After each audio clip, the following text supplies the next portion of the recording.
નમસ્કાર મિત્રો, આજની વાતમાં આપનું સ્વાગત છે અને આજે વાત કરીશું ગુજરાત ભાજપની અંદર છેલ્લા 24 કલાકમાં સૌથી વધુ જેની ચર્ચા થઈ છે રાજ્યના રાજકારણમાં. એક મુદ્દો હતો ખેડૂતોનો અને બીજો મુદ્દો હતો ગુજરાત ભાજપની ભાંજગડનો. હા, ગુજરાત ભાજપ શિસ્તબદ્ધ ગણાતી પાર્ટી છે. આખા દેશની અંદર સૌથી શિસ્તબદ્ધ પાર્ટી માનવામાં આવે છે ભાજપને, પણ ભાજપના જ ધારાસભ્ય ભાજપના જ કાર્યક્રમમાં ભાજપના શહેર પ્રમુખની સામે એટલે કે જિલ્લા પ્રમુખની સામે પડે અને સંગઠનની સામે પડીને વાત કરે કે મારું અપમાન થયું છે. આવી ઘટના ભાજપમાં ભાગ્યે જોવા મળતી હોય છે અને આવી ઘટના ગઈકાલે થઈ રાજપીપળાની અંદર નર્મદા જિલ્લામાં, કે જ્યાં વિકસિત ભારતનો કાર્યક્રમ હતો. પ્રધાનમંત્રી નરેન્દ્ર મોદીના 12 વર્ષનો કાર્યક્રમ હતો. પૂર્વ મંત્રી અને ભાજપના આદિવાસી મોરચાના પ્રમુખ ગણપત વસાવા તેઓ હાજર હતા. સરકારના મંત્રી પણ ત્યાં હાજર હતા અને તેમની હાજરીમાં ધારાસભ્ય દર્શના દેશમુખે પોતાનું અપમાન થયાનો, માન સન્માન ન જળવાયાનો આરોપ લગાવી અને ધરણા કર્યા. સાથે પાર્ટીમાંથી રાજીનામું આપવાની ચીમકી પણ ઉચ્ચારી દીધી.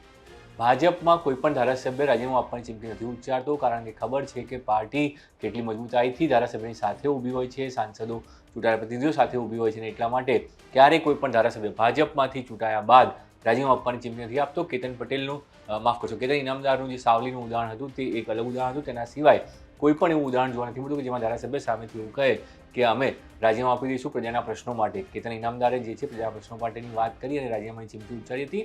એક જ વારની ચીમકી ઉચ્ચારી હતી, પણ દર્શના દેશમુખે પોતાના અપમાનનું નામ લીધું છે. તેમણે કહ્યું કે મારું અપમાન કરવામાં આવ્યું, સંગઠને મારું માન મર્યાદા જાળવી નથી. અને એ પણ એવી સમયે કે જ્યારે ત્યાં ભાજપના આદિવાસી સમાજના મોટા નેતા જેઓ પૂર્વ મંત્રી રહી ચૂક્યા છે, પૂર્વ સ્પીકર રહી ચૂક્યા છે, સાથે વર્તમાનમાં આદિવાસી મોરચાના પ્રમુખ છે, તેમની હાજરીની અંદર અપમાન થયાની વાત કરી, જે કોઈના પણ માનવામાં ગળે ઉતરવામાં ન આવે. તેમ છતાં દર્શના દેશમુખે ત્યાં વાત કરી. તેમણે કહ્યું કે ભાઈ મારું અપમાન થયું, માન સન્માન નથી જળવાયું, હું આ કાર્યક્રમનો બહિષ્કાર કરું છું, વોકઆઉટ કરી. અને સાથે એમણે કહ્યું કે હું ધરણા કરીશ. સવારથી સાંજ સુધી ધરણા કરવાની વાત પણ કરવામાં આવી.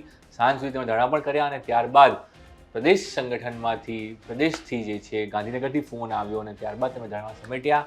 પણ ધરણા સમેટ્યા બાદ પણ તેમણે આરોપ તો લગાવ્યા જ. આરોપોમાં એવું કહ્યું કે સંગઠનમાં જે છે અપમાન થઈ રહ્યું છે ધારાસભ્યોનું, ચૂંટાયેલા પ્રતિનિધિઓનું, જનપ્રતિનિધિઓનું. તેની સાથે ઘણા એવા કાર્યકર્તાઓ, નેતાઓ છે જેનું માન સન્માન નથી જળવાતું. સંગઠન અપમાન કરી રહ્યું છે, જિલ્લા પ્રમુખ જે છે તે અપમાન કરી રહ્યા છે. તે પ્રકારનો આરોપ અને ગંભીર આરોપ ધારાસભ્ય લગાવી રહ્યા છે. ભાજપમાં ક્યારેય પણ આવા પ્રકારના આરોપો નથી લાગતા કે જેની અંદર સંગઠન ઉપર આરોપ લગાવવામાં આવે કે સંગઠન કોઈ પણ ચૂંટાયેલા પ્રતિનિધિનું માન સન્માન નથી જાળવતું. પણ આરોપ લગાવ્યા એ મોટી વાત થઈ ગઈ. તમામ જગ્યાઓ ઉપર તે વાતનો ચર્ચાનો વિષય બન્યો કે ભાજપમાં આવું કેમ થયું. આજે આપણે એની પણ વાત કરીશું. પણ શું હકીકતમાં અપમાન થયું હતું? જો સ્થાનિક લોકોની વાત માનીએ, સ્થાનિય નેતાઓની વાત માનીએ, તો દર્શના દેશમુખનું અપમાન થયું નહોતું.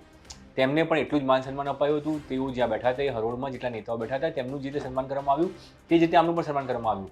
પણ દર્શના દેશમુખને આ કરવાનું હતું તે પૂર્વ નિયોજિત હતું. તેમણે નક્કી કરેલું હતું કે આજે કાર્યક્રમમાં તેઓ આ પ્રકારનો વિવાદ કરશે, જેથી કરીને જિલ્લા પ્રમુખ ઉપર જે છે આંગળી ઉઠી શકે અને તેમને તેમના વર્તન ઉપર જે છે સંગઠનની કામગીરી ઉપર સવાલો ઊભા થઈ શકે. અને એટલા માટે આ પૂર્વ નિયોજિત કાવતરું કરવામાં આવ્યું હતું, જેની અંદર તેમને સાંસદ મનસુખ વસાવાનું પણ સમર્થન હોવાનો દાવો સ્થાનિક સૂત્રોએ કર્યો છે. સાચી ખોટી વાત ભાજપના આંતરિક સૂત્રો જાણતા હોય છે, પણ અમારા સુધી જે વિગતો પહોંચાડવામાં આવી છે તેની અંદર એવું સાફ કહેવામાં આવ્યું છે કે મનસુખ વસાવાના નજીકના લોકો અને તેની સાથે દર્શના દેશમુખ જે ધારાસભ્ય છે તેમણે આ વાત પહેલેથી નક્કી કરી લીધી હતી કે આજે કાર્યક્રમમાં જઈને આ પ્રકારનો હોબાળો કરવો, જેથી કરીને મીડિયાની સમક્ષ સમગ્ર મુદ્દો બહાર આવે અને સંગઠન કેવી રીતે ચૂંટાયેલા પ્રતિનિધિઓનું અપમાન કરી રહ્યું છે તે પ્રકારની વાત સીધી કરી શકાય. નર્મદા જિલ્લામાં જે પ્રકારે સ્થાનિક સ્વરાજ્યની ચૂંટણીની અંદર ભાજપની હાર થઈ, ભાજપને કારનો પરાજય સહન કરવો પડ્યો અને ચૈતર વસાવા ત્યાં આમ આદમી પાર્ટીના હીરો સાબિત થયા અને નર્મદા જિલ્લા પંચાયત પણ જે છે જીતવામાં સફળ રહી આમ આદમી પાર્ટી. તેની પાછળ પણ જો આ ઝઘડાનું મૂળ માનવામાં આવી રહ્યું છે કે આ જે સ્થાનિક સ્વરાજ્યની ચૂંટણી હતી તે સ્થાનિક સ્વરાજ્યની ચૂંટણીની અંદર જે ટિકિટોની વહેંચણી થઈ તેની અંદર ધારાસભ્ય દર્શના દેશમુખને જે પ્રમાણે ટિકિટોની વહેંચણી કરવી હતી, તેમના મળતિયાઓને જે ટિકિટ આપવી હતી એ આપવામાં તેઓ નિષ્ફળ રહ્યા હતા. તેનો આરોપ શહેર સંગઠન ઉપર લગાવવામાં આવ્યો, જિલ્લા સંગઠન ઉપર લગાવવામાં આવ્યો હતો. પ્રમુખે જે છે ત્યાં બદમાશી કરી હોવાનો આરોપ તેમણે લગાવ્યો હતો. બીજી તરફ સાંસદ મનસુખ વસાવા તો પહેલેથી જે છે સ્થાનિક જ્યારથી યુવા પ્રમુખ જિલ્લાને મળ્યા છે ત્યારથી તેમની સામે મોરચું ખોલીને બેઠા છે અને તેઓ કહી રહ્યા છે કે આવા લોકોના કારણે પક્ષની સીધી થઈ. હાર બાદ પણ મનસુખ વસાવાએ બળાપો જિલ્લા પ્રમુખ ઉપર જ નાખ્યો હતો. એટલે સીધી રીતે સ્થાનિક સ્વરાજ ચૂંટણીઓ પહેલાંથી જ સ્થાનિક સંગઠનને લઈને જો વાત કરવામાં આવે તો તેમાં બધું ઠીક નહોતું. પણ આમાં ટ્રિગર પોઈન્ટ શું હતું? ટ્રિગર પોઈન્ટ એ હતું કે મનસુખ વસાવાને જે ટિકિટો જોઈતી હતી અને દર્શના દેશમુખને જે ટિકિટો જોઈતી હતી, કારણ કે ભાજપ વખતે પાર્લામેન્ટરી બોર્ડમાં કહ્યું હતું કે સ્થાનિક સંગઠન સાથે મળી ધારાસભ્યો અને સાંસદો નામોની સહમતિ લઈ આવે અને ટિકિટ આપવામાં આવશે. પણ નર્મદા જિલ્લામાં એ નહોતું થયું અને તેના કારણે ત્યાં વિવાદ થયો. વિવાદ થવાની સાથે ભાજપને ભૂંડી હારનો સામનો પણ કરવો પડ્યો અને આ ભૂંડી હાર જે ભાજપને મળી તેના કારણે ચેતર વસાવાનો ઉદય વધુ મજબૂત થયો. આખા રાજ્યમાં આમ આદમી પાર્ટીને જે પણ જીત મળી તેમાંથી સૌથી વધુ જીત જે છે નર્મદા અને છોટાઉદેપુરના આદિવાસી પટ્ટાઓમાં મળી હતી અને તેના કારણે ચેતર વસાવા ત્યાં મોટા હીરો સાબિત થઈ ગયા. બીજી તરફ નર્મદામાં મનસુખ વસાવા જેવો મોટો ચહેરો હોવા છતાં, ભાજપના તમામ ધારાસભ્યો હોવા છતાં ભાજપની સ્થિતિ જે છે ખૂબ ખરાબ થઈ. તાલુકા પંચાયતો ગુમાવવી પડી, જિલ્લા પંચાયતમાં પણ હાર સહન કરવી પડી અને એટલા માટે હવે જિલ્લા પ્રમુખના માથે તમામ આરોપ નાખવામાં આવી રહ્યા છે. દર્શના દેશમુખે ગઈકાલે ધરણા સમાપ્ત કર્યા બાદ પણ કહ્યું કે અમારી પાસે પુરાવા છે, અમે પુરાવા જે છે પ્રદેશને આપીશું અને જિલ્લા પ્રમુખ સામે સખત કાર્યવાહી કરવામાં આવે તે પ્રકારની પણ માંગ તેમણે કરી દીધી છે. ખુલ્લે આમ ચૂંટાયેલા જનપ્રતિનિધિ, ધારાસભ્ય અને સાંસદ જિલ્લા પ્રમુખને ટાર્ગેટ કરી રહ્યા છે. સીધી રીતે દર્શાઈ રહ્યું છે કે ત્યાં જિલ્લા સંગઠનમાં બધું ઠીક નથી. શું જિલ્લા પ્રમુખ છે તેને લઈને નારાજગી છે? તો નારાજગી પાર્ટી ફોરમમાં કેમ વ્યક્ત કરવામાં નથી આવી રહી? ભાજપમાં તો હંમેશા પાર્ટી ફોરમમાં વાત થતી હોય છે, તો આ પછી આ બધી વાતો કેમેરા સામે, મીડિયા સામે કેમ થઈ રહી છે? શું પાર્ટીમાં દર્શના દેશમુખની વાત નથી સાંભળવામાં આવી? શું મનસુખ વસાવાની વાત સાંભળવા નથી આવી રહી? તો પછી તેઓ વારે ઘડીએ આ પ્રકારના નિવેદનો કેમ આપે છે? આજે પણ મનસુખ વસાવાએ ત્યાં સ્થાનિક બુટલેગરોને લઈને જે નિવેદન આપ્યું છે તેની અંદર સીધી કે આડકતરી રીતે જિલ્લા સંગઠન ઉપર આરોપ લગાવવામાં આવી રહ્યો છે.